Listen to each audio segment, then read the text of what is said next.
This is not just a story of impeachment.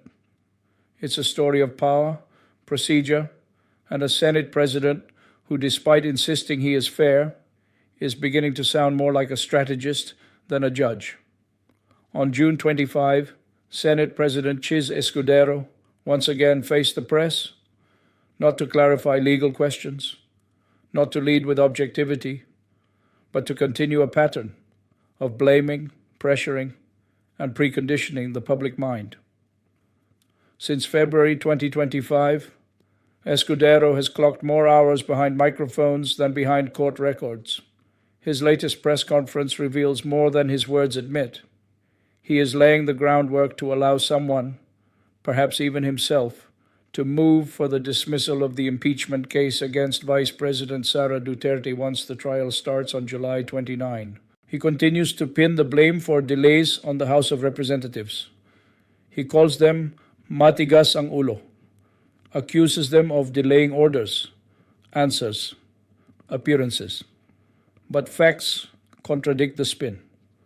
The House prosecution has already submitted 2 pleadings to the Senate: a resubmission of their entry of appearance, listing all prosecutors, and a submission asserting the legality of the impeachment process and their commitment to proceed.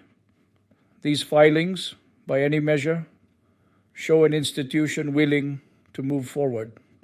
The reply to the Vice President's answer is expected before June 28. Even House spokesperson Attier Princess Abante responded pointedly, "Hindi naman kami nagpapahirap.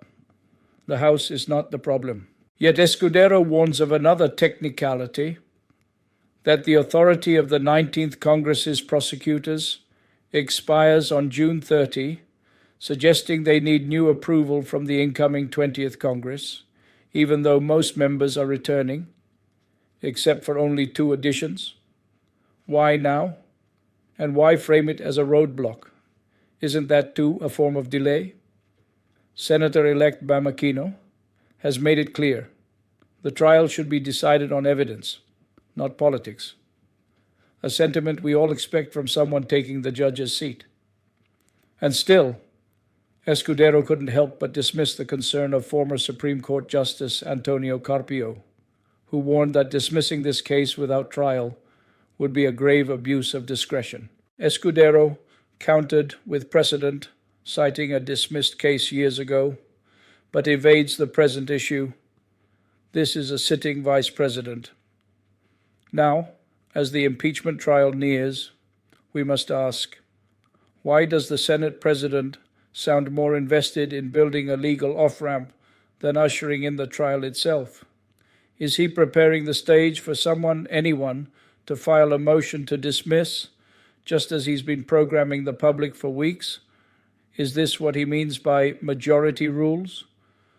Or is this a quiet erasure of accountability, dressed in the language of procedure? This isn't just a question for legal experts. This is for every Filipino who believes no public official should be immune to scrutiny, not even the Vice President, and certainly not the Senate President. In a world full of manufactured confusion, the truth must be traced, clarified, and spoken, loud and clear.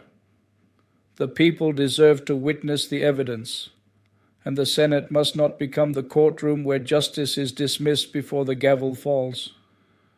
Thank you for watching and supporting AngKampanero, Tinig ng Katotohanan, Tunog ng Kasaysayan. Let the bell of truth keep ringing for truth, justice, and freedom.